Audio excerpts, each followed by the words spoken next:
genre et type d'écriture se rencontrent. Vous aurez droit à plus de découvertes de livres et d'auteurs. Ici, tous les genres littéraires et textes scientifiques se côtoient. Le point littéraire, tous les mercredis de 20h à 21h. Prenez le rendez-vous avec Jean-Jacques Foucault. Royal FM. Royal FM. Le meilleur de la radio. Le meilleur de la radio. Le meilleur de la radio.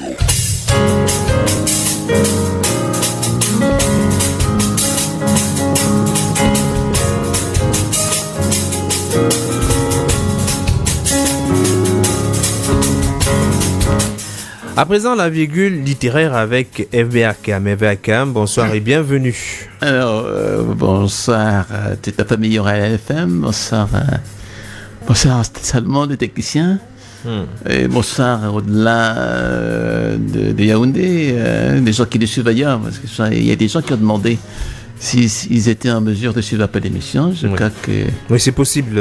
C'est possible, qu'ils peuvent suivre l'émission... comme ils l'entendent. Donc bonsoir à tous ces gens-là. Alors, nous allons en Égypte aujourd'hui dégoter un livre, l'Égypte des pharaons. D'abord, pourquoi le choix de ce livre-là en particulier et surtout dans cette circonstance précise? Alors, je voulais d'abord dire bonjour à un ami qui aime beaucoup l'émission. Il fallait que je le cite, James Onobiono. On a un peu discuté de l'émission, il aime beaucoup. Donc, il suit avec beaucoup d'attention. Alors, pourquoi on peut ce livre-là? Parce que vous savez, depuis Cheikh Anta Diop, on connaissait un peu l'Égypte antique. Ce qu'il a travaillé un peu sur le carbone 14. Il a réussi à prouver effectivement qu'on avait une part d'héritage un peu dans ce qu'on appelle l'Égypte antique aujourd'hui. Mais c'est vrai que l'enthousiasme des études sur l'Égypte s'est un peu estampé. Et entre-temps, effectivement, il a fallu effectivement qu'il y ait de la relève. Et cette relève a été prise par je dirais vraiment un fils d'Afrique. Oui. Je ne sais pas si on était dans des temps anciens, on aurait appelé aussi un pharaon. Et il s'appelle Omotunde. Kalala Nusiri, c'est comme ça qu'il s'est fait appeler. Et je crois que c'est grâce à lui un peu qu'il y a eu ce renouveau des études et la curiosité sur les problèmes liés effectivement à l'Égypte antique. Oui. D'autant plus qu'il fallait là vraiment par une nouvelle méthode, par des nouvelles connaissances, parce que je dis souvent que la reconnaissance précède la connaissance. Oui. Et donc c'est lui qui a permis aux Africains eux-mêmes de reconquérir un peu ces espaces qui avaient été un peu négligés par Cheikh Anta Diop. C'est-à-dire l'histoire elle-même de l'Égypte, c'est ça. Parce que Cheikh Anta Diop lui procédait souvent par concept, etc. Mais lui, vraiment, il est rentré dans l'Égypte. Son histoire elle-même, depuis 4000 ans avant Jésus-Christ, pour montrer effectivement que cette histoire était vraiment merveilleuse. Oui. Que c'était pas seulement le merveilleux, comme dans le roman, mais plutôt un merveilleux esthétique, parce que du fait que cette histoire, l'Égypte antique a engendré un art fantastique, a engendré une culture incroyable. Tout à fait. Ce dont on va parler, une écriture, quelque chose vraiment qu'on ne trouvait nulle part ailleurs. Et donc c'est ça un peu raison pour laquelle je crois qu'il faut rendre hommage à Omotunde Kalala, à mon avis, qui a donné encore aux Africains envie d'en connaître plus sur leur histoire. Raison pour laquelle effectivement j'ai choisi ce livre, parce que c'est d'actualité aujourd'hui. Partout où vous passez, les gens vous parlent de kémétisme. Bon, c'est vrai que c'est des mots qui reviennent, etc. Même s'ils ne comprennent pas ce que c'est.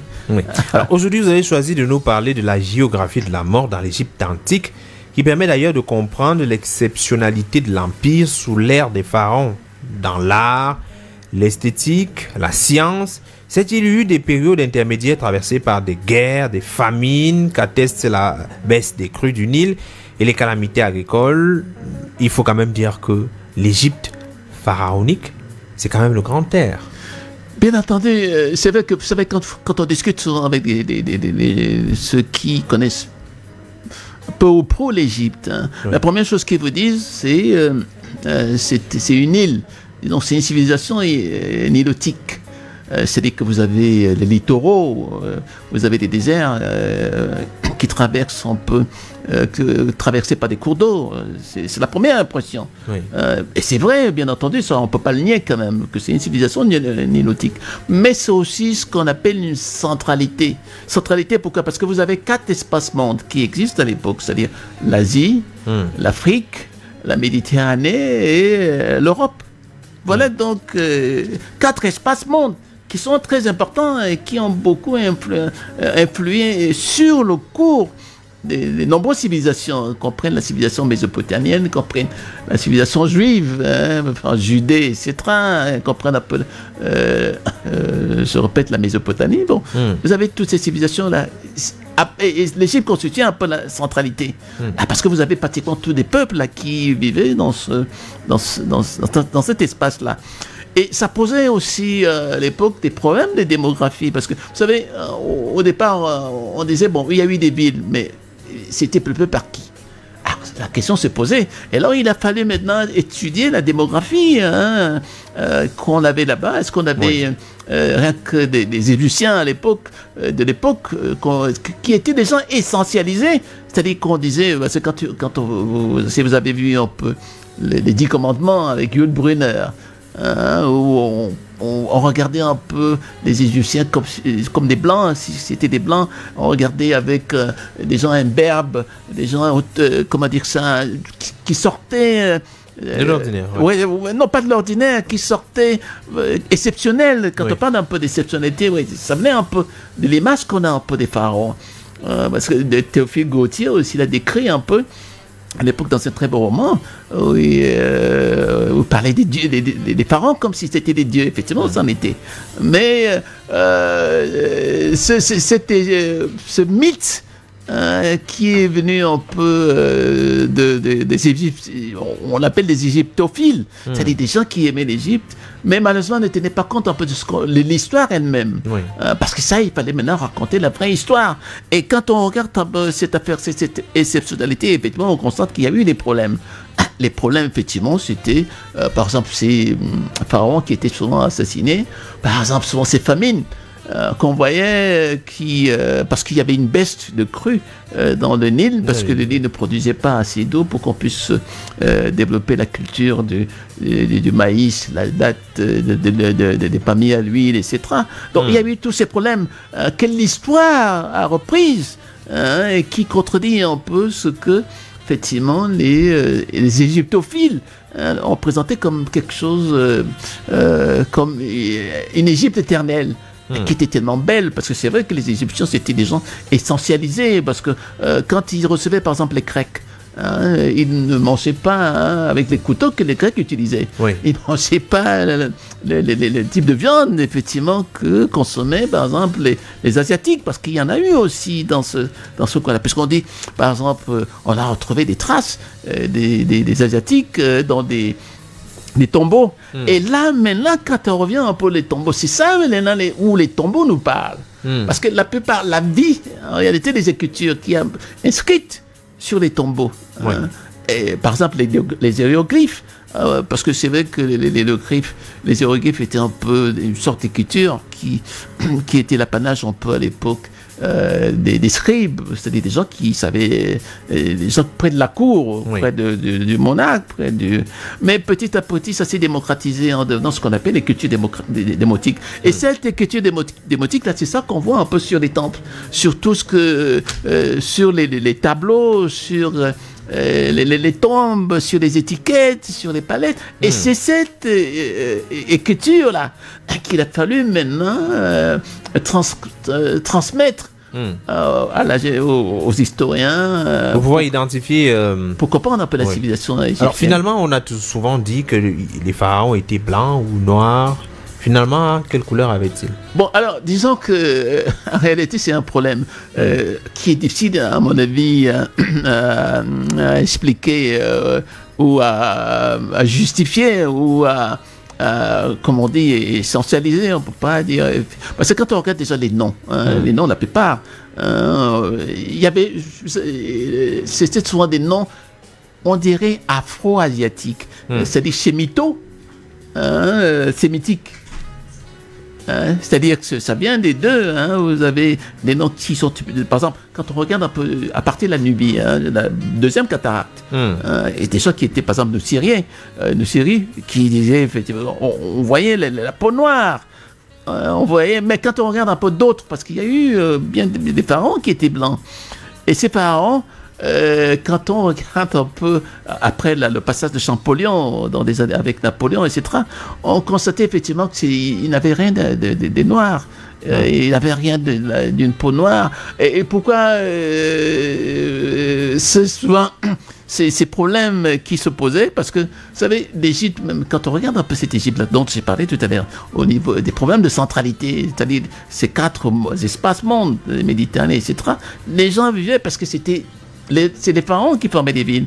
Et ces pharaons-là, par exemple, quand il manquait par exemple du bois, qu'est-ce qu'ils faisaient? Ils allaient chercher du bois, par exemple dans le Levant, c'est-à-dire à partir du côté de la Palestine, un peu plus loin. Quand ils avaient besoin d'étain, parce qu'ils avaient besoin d'étain là pour fabriquer des vases, etc. Où allaient-ils les chercher? Un peu plus loin, donc il fallait souvent faire des guerres. Et on a eu effectivement des pharaons qui étaient guerriers, hein, parce que vous savez, ça fait pratiquement 31 dynasties de pharaons, c'est-à-dire du 4e millénaire, par exemple, à la dernière période. Donc, ils sont tellement nombreux qu'il est difficile un peu de voir que dans ces 31 dynasties, il n'y avait que des noirs ou que des blancs. Il n'y avait que des noirs et des blancs. Et que, bon, il y avait d'autres. Donc c'est ça le terrain un peu de cette affaire. Mais il faut comprendre que la plupart des gens qui ont travaillé un peu sur cette période-là, à travers même des manuscrits, hein, on parle beaucoup des papyrus, des temples, papyrus des sarcophages. Là, on est toujours dans la mort. Oui. Et la mort, à mon avis, c'était une sorte de manière un peu d'honorer un peu de culte des ancêtres. Non seulement parce que dans cette Égypte-là, hein, vous savez, au premier temps de l'Église, premier temps de l'Égypte ancienne, c'est-à-dire au 4e millénaire, les gens vouaient des cultes aux divinités. Et la plupart des sociétés étaient formées par des prêtres. Hein. Et le problème souvent, c'est qu'à partir de quand on a commencé à avoir effectivement des pharaons, parce qu'on ne peut pas dire qu'il y a eu une dynastie zéro, c'est-à-dire c'est parti de rien. Non. Et quand c'est parti des zéros, ça veut dire qu'il y a eu quand même soit un blanc, soit un noir. Et maintenant, il faut, à partir de ces traces-là, qu'on retrouve un peu dans des tombeaux, qu'on retrouve un peu dans des palettes, qu'on retrouve un peu dans les étiquettes, qu'on retrouve même dans les temples, parce que les temples servaient souvent d'offrande aux dieux, à ces divinités-là. De quelle divinité il s'agit? Et ces divinités-là, il faut penser que il y a eu plusieurs divinités. Hein, c'était au départ. Il y avait plusieurs, il y en avait des gens qui adoraient les taureaux, des gens qui adoraient d'autres dieux, etc. C'est à partir d'Osiris, c'est-à-dire à partir quand Amenhotep arrive. Il veut, c'est pourquoi lui, il a été quand même quelqu'un de... C'était le déclencheur un peu de ce qu'on appelle aujourd'hui le monothéisme. Hein, parce que il a voulu non seulement mettre tous les autres dieux de côté, c'est-à-dire les dieux locaux, parce qu'il y en avait, parce que chaque potentat à l'époque avait son dieu, hein. Parce que vous savez, à partir du moment où on a eu ce qu'on appelle les périodes intermédiaires, c'est-à-dire des périodes où, effectivement, quand le cycle se termine, c'est-à-dire après un millénaire, il y a des problèmes qui se posent, des problèmes de famine, des problèmes d'instabilité, des problèmes de rois qui ont des problèmes, etc. Alors, donc, à partir de ces moments-là, il y avait une sorte... il y a des forces qui émergeaient. Ces forces, effectivement, qui pouvaient s'imposer comme potentats locaux contre, par exemple, les rois. Et ces rois, à partir de ce moment, les divinités eux-mêmes s'octroyaient des titres, des divinités, etc. Et donc, c'est ça un peu ce mélange un peu, comment dire ça, de reflux de l'histoire, c'est-à-dire de tout ce qui s'est passé avant au 4e millénaire, pratiquement jusqu'au moment où l'Égypte est pratiquement envahie par les Perses, où effectivement tout ce qu'on appelle la pharaonie commence un peu à décliner. Oui. Alors l'Égypte des pharaons est présentée comme étant une belle réussite, un modèle. Alors, qu'est-ce que le livre nous permet notamment de retenir globalement ou alors de tirer comme enseignement de cette Égypte pharaonique? Alors, qu'est-ce qu'il faut retirer un peu de cette Égypte-là aujourd'hui? C'est ce que Amontede tous les enseignent, c'est tout ce qu'ils veulent apprendre un peu l'Égypte, on a participé, il y a une grande part de l'Afrique noire surtout, parce que quand on regarde un peu du côté de la première cataracte à la troisième cataracte, c'est-à-dire à partir du Soudan jusqu'en Nubie. Vous savez, les Égyptiens, ce qui arrivait, c'est un pharaon, quand un moment où ils sentaient que le pouvoir leur échappait pendant des périodes intermédiaires, là, où ça n'allait plus, où il y avait des crises. Alors, on avait tendance à appeler ces gens-là les Wat-Wat. Ça suppose quoi? Ça suppose qu'à l'époque, les gens commencent à dire qu'il y a des étrangers un peu qui viennent. Et que ces étrangers menacent la stabilité un peu de ces royaumes-là, qui existaient déjà. Et donc, je crois que c'est ça aussi pour comprendre que l'histoire au pays est aussi à des cycles. C'est-à-dire que vous pouvez être très grand, et à un certain moment, vous n'êtes plus grand, parce que là, soit c'est une fin des cycles, soit aussi, c'est ce qu'on appelle un peu des phénomènes de thucydide, c'est-à-dire de remplacement. C'est-à-dire d'autres viennent vous remplacer, ils n'ont pas les mêmes règles qu'avant, et qu'il y a un problème d'évolution. Quand on regarde un peu les problèmes des pyramides d'aujourd'hui, c'était ça, parce que beaucoup de gens disaient que c'était des types d'un génie incroyable. Mais en réalité, c'était aussi un problème d'évolution. C'est-à-dire, petit à petit, les gens comprenaient qu'il fallait faire évoluer des techniques, faire évoluer des enseignements, faire évoluer la culture. Par exemple, la culture du 4e millénaire n'est pas la même que la culture du dernier millénaire. Ça change, parce que vous avez ces mélanges-là qui arrivent. Et donc, c'est ça. Et donc, il faut penser que l'Égypte, c'est un peu ce qu'on a. Aujourd'hui, on voit la mondialisation, c'est-à-dire la première mondialisation, c'était effectivement l'Égypte. La première mondialisation. La première mondialisation. Parce que vous avez tous ces gens-là. Vous avez des Asiatiques qu'on ramenait souvent comme prisonniers, parce que c'est eux qui travaillaient dans les mines, etc., qui étaient des esclaves. Vous avez des Africains qui étaient là, vous avez des Européens, vous avez ce qu'on appelle aujourd'hui les Arabes. Vous avez tout ce monde-là dans cette Égypte. Vous avez des Juifs. Il y avait tout. C'est la première mondialisation. Et c'est là, à mon avis, l'enseignement qu'il faut tirer un peu de cette Égypte, c'est que c'est la première mondialisation. Et nous, on a été dans cette première mondialisation, pas écartés comme on est aujourd'hui dans notre mondialisation, qui nous vont un peu filer sous les nez toutes les merveilles et tous les bienfaits de la mondialisation. C'est un livre que vous conseillez assurément. Ah, bien entendu. Monsieur tout le monde. Ah oui, monsieur. Pour aller connaître véritablement les réalités de cette Égypte. Tout à fait. Moi, je recommande ce livre vraiment tous ceux qui travaillent un peu sur l'Égypte, qui aiment beaucoup l'Égypte. Et il y a beaucoup qu'on présente comme égyptologues et tout. Donc, il pourrait également avoir ce document pour davantage approfondir. Bien entendu, c'est vrai que le document, ça fait pratiquement 800 pages, c'est costaud quand même. Bon, mais il faut prendre son mal à patience, tranquillement, page par page, etc. C'est costaud comme livre quand même, mais c'est très bien, il faut le lire, parce que quand on sort un peu de ces livres, on est vraiment édifié, on s'est dit, bon voilà, c'est ce qu'on recherchait pour retrouver un peu notre part de dignité, quoi, parce que on a toujours été, l'Africain a toujours été considéré comme quelqu'un qui n'avait pas d'histoire, quelqu'un qui n'avait rien inventé, qui n'avait participé à rien. Mais là, quand on lit un peu ces livres, là, on se dit, ah ben tiens, on a une part d'héritage dans cette affaire. Et c'est cette part d'héritage là qu'il faut récupérer et maintenant le transmettre. Alors, la semaine, on va dire que à la fin du mois, non, au début du mois, c'est-à-dire la semaine prochaine, assurément, on va vous rencontrer pour la révolution racialiste et autres virus idéologiques. C'est un autre livre que vous allez présenter aux auditeurs dans le cadre de la virgule littéraire. Oui, je voulais en finir un peu avec les problèmes de race, là. Oui, pour expliquer que cette affaire de race, ce sont les Blancs qui l'ont inventé, la race. Avec les Gobineaux, etc. En réalité, la race n'a jamais existé.